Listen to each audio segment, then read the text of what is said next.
Guys, if I had known it was so easy to get subscribers and make a ton of money off YouTube by just simply making things up and calling out other YouTubers, maybe I would have considered it.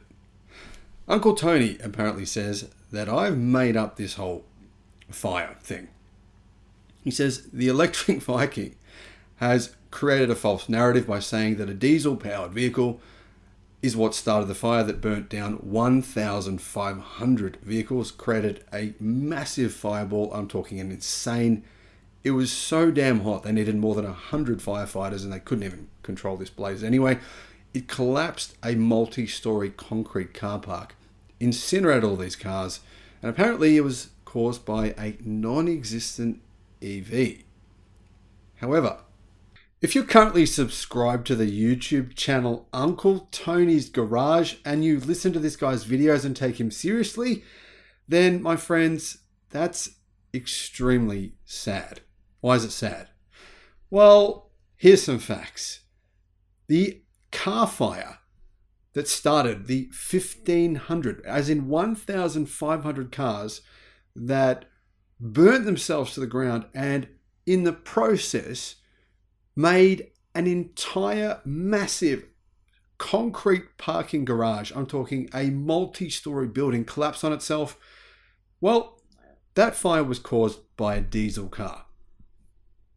The investigators, there's been a thorough investigation done about this fire. The investigators themselves say that this had nothing to do with an EV whatsoever. Now, this guy is claiming, because he hates EVs so much, that these investigators are lying, or that I'm lying, and actually it was an EV. Wow. Hello, my friends. Welcome to the channel. Great to see you. Thank you for tuning in. You're watching the Electric Viking, and I'm Sam Evans. I don't normally make these kinds of videos. I've had hundreds of comments and emails over the last year or two saying, hey, look, someone mentioned you, someone said this. You need to make a rebuttal video because they've done this, they've said this. And I've almost always just ignored it. But this time, this Muppet has gone too far. The misinformation is just stupid. Now, guys, I have a lot of opinions on things. I don't share them. I generally really try hard to stick to the facts. When it comes to the facts, this Uncle Tony's Garage guy who actually admits on his channel that he lies to people. He doesn't tell them he's a YouTuber. He tells them he's a mechanic. When he's not a mechanic, he's a YouTuber. He, in fact, admits that at the start of the video, he admits that he lies to people about his about what he does for a job. Then he goes on to say, but, you know, it's not a bad lie, so who cares? Trust me on this. Trust me. I lie about stuff, but I'm not lying about this. Trust me. So the key thing is here, this kind of misinformation is insane. And what's happened over the past 7 days is that a lot of people worldwide have seen this guy's video. In fact, it's been seen by nearly 160,000 people. It's been liked by 13,000 people who couldn't be bothered fact-checking this Muppet. And so this kind of misinformation has become widespread. And unfortunately, now the media has jumped on this and they're reporting that it was an EV. But the truth is here, there are so many primary sources that say, what was the fire caused by? A diesel-powered Land Rover. The investigators, direct quote from them themselves, say, no, it was not an EV. We have thoroughly investigated this fire. It was not a plug-in hybrid, as this Muppet claims. Plug-in hybrids, by the way, are not EVs. It was not a plug-in hybrid. It was a diesel-powered Land Rover. In fact, they say it was caused by an electrical fault in the diesel-powered Land Rover or something to do with a fuel line leak. So the diesel itself, possibly. Truth is, no one really knows. But we do know from the video that it had nothing to do with an EV. In fact, Land Rover don't even make EVs. Now, obviously, Uncle Tony doesn't even know that. Doesn't even know that Land Rover don't make EVs, I'm guessing. Otherwise, why would he make these insane claims? The guy says he doesn't hate EVs. He just hates fans of EVs. And therefore, he needs to let us all know that EVs are terrible and they're going to ruin the world. And everyone that says anything about EVs, anyone who's a fan of an EV, is therefore mental and will lie. He says anyone who is a fan of EVs is a liar. So apparently, tens of millions of people around the world are liars simply because they're fans of electric cars.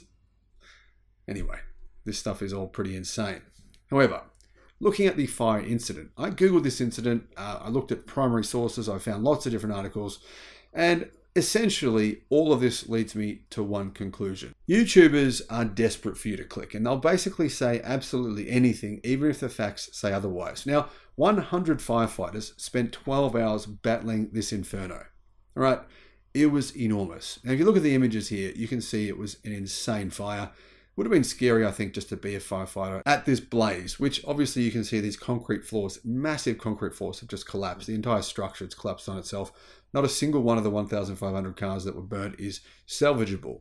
But when I was doing my research on this and looking up the cause of the fire and trying to find out whether or not any EVs were involved whatsoever, which we now know they weren't, I discovered another fire that was caused last year. In fact, this fire was caused in Australia. 1,500 cars in an Australian parking lot were also incinerated, and this was also caused by an internal combustion engine petrol vehicle. That means 3,000 cars in the space of 12 months in 2 different countries have been destroyed by, you guessed it, internal combustion. Now, does this mean that you shouldn't drive an internal combustion car? Am I trying to tell you that? No, in fact, if you've got an internal combustion powered car, if you've got a gas powered car or a petrol powered car, I think that's all right. It's not a big deal. Probably the best thing to do is when you need to replace that car, keep that car as long as you can. When you need to replace it, do the smart thing. Get an EV just for all the benefits that they have. Heaps of benefits, servicing, brake energy generation, not having to replace your brake pads. You can obviously recharge the battery when you're driving down hills. The list of things goes on. You all know all the different advantages behind having an EV. But here's the thing. EVs are almost certainly safer. In fact, if you look at Euro NCAP, the 8 best, safest cars ever tested by Euro NCAP are EVs. These are actual experts. They're not YouTube heroes lying about their job, saying they're mechanics when they're actually YouTubers. They're guys who are legit. They're legit people who test cars on the same playing field. They have no agendas. They're not trying to say gas is better. We're scared of EVs, so we're going to decry EVs. They're not trying to say EVs are better, and you should therefore look down on gasoline-powered vehicles. They're testing every car on its merits. And they say that Tesla vehicles, and in fact some newer EVs, including Neo electric cars, are the safest cars that they've ever tested. There's a few YouTube channels out there that are just creating this kind of madness. And the thing is, if you fact check these guys, you can fact check them to YouTube. YouTube won't do anything because YouTube makes too much money from the advertising they bring in. They get like, this video's had 160,000 views. So YouTube makes a good amount of money off this person. This person makes a good amount of money off lying to an audience who probably are basically wanting to hear this kind of information. They want to hear that EVs are bad. They want to hear that if you drive an EV, there's a good chance you'll end up dying because you'll burn to death and the car will be incinerated. They want to hear that actually nothing will change, because change is scary. My friends, change is often a good thing. When it comes to electric cars, change is the best thing. When it comes to the automotive industry, the change coming to the automotive industry is simply great because of EVs. And like I've said numerous times, the statistics that we've gotten from governments all around the world say that electric cars are about 10 to 100 times less likely, depending on the country you're from, to catch fire. They're much safer. Now, the good thing is, cars with lithium iron phosphate batteries, which are much less likely to have a fire even than general EVs using lithium ternary batteries, are becoming much more popular. And the sales of LFP powered cars, EVs, have grown by about 250% worldwide over the past 12 months. So that means EVs are only getting safer. But anyway, let me know what your thoughts are in the comments. Thank you for watching.